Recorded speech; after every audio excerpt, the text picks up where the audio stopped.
আপনারা বলেন যে এক এক হুজুর এক এক কথা বলে, কোথায় যাব বলেন নাকি? বলেন। ফুরফুরার মুরিদেরাও বলে নাকি?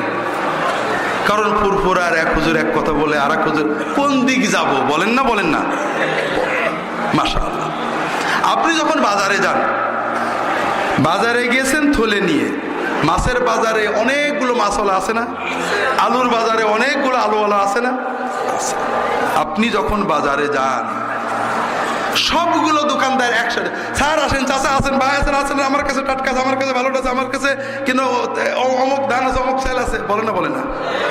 তখন আপনি থলেটা নিয়ে আস্তে আস্তে বাড়ির দিকে ফেরেন। এক এক দোকানদার এক এক কথা বলে, কি করব, ঠিক না? বাড়ি চলে যান, ঠিক না? বাজার করিয়ে আসেন, তবে আন্দাজে এক দোকানে ঢুকে নিয়ে চলে আসেন নাকি? যাচাই করেন, প্রথমে দোকান যাচাই করেন, ঠিক না? প্রথমে দোকান যাচাই করেন যে এর ভিতরে কোন দোকানটা ভালো, ঠিক না? ভালো দোকানটা দেখে গেলেন, দোকানদার কি করলো? বলেন যে ভাই 5 কেজি টমেটো নেব, বড় গাবলা করে 5 কেজি পাল্লাই দিয়ে দিল, আপনি সব নিয়ে নেন। কি করেন?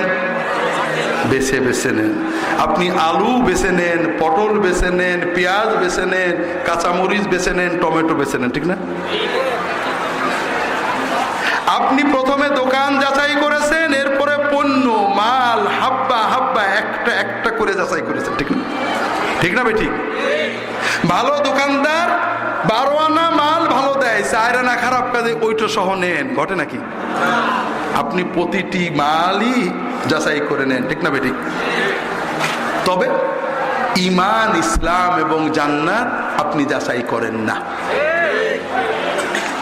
আপনি বাজারে আলু যাচাই করেন, টমেটো যাচাই করেন, কাঁচা মরিচ একটা একটা করে বাছাই করে কেনেন, কিন্তু আল্লাহর জিকির করতে গেলে, আল্লাহর নামাজ পড়তে গেলে, আল্লাহর ওলি হওয়ার জন্য, আল্লাহর জান্নাতে যাওয়ার জন্য যে মালগুলো কেনেন, এটা দোকানও যাচাই করেন না, পণ্যও যাচাই করেন না। এতে বোঝা গেল আলু, পটল, কাঁচা মরিচের চেয়ে ইমানের দাম, জান্নাতের দাম আপনার কাছে বেশি। এই ইমান নিয়ে জান্নাতে যাওয়া যাবে না ভাইরা, ঠকবেন।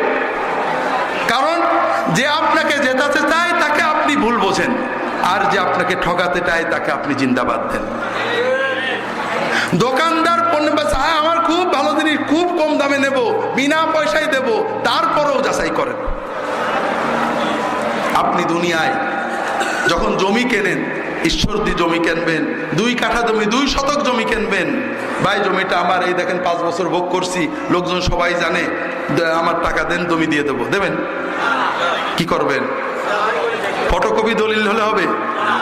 অরিজিনাল দলিল, পিঠ দলিল, পর্চা, নামপত্র, কোর্ট কাছারি করার পরে কিনবেন, ঠিক না? না হলে আপনি ঠকবেন, 1 লাখ টাকা 5 লাখ টাকা ঠকে যেতে পারেন। কিন্তু যখন জান্নাত কেনার দরকার হয়, জান্নাতে যখন 1 বিঘা জমি কেনার দরকার হয়, তখন কিন্তু আপনি দলিল যাচাই করেন না, যা শোনেন তাই মেনে নেন। এতে প্রমাণ হলো ঈশ্বরদীর, পাবনার, ঢাকার জমির চেয়ে জান্নাতের জমি আপনার কাছে বেশি দামি, তাই না? না কি প্রমাণ হলো? যে নিজে যে পণ্যকে দাম দেয় না, সে সেই পণ্য পেতে পারে না। তো ভাইরা, এই ঈমান নিয়ে আল্লাহর কাছে যাওয়া যাবে না।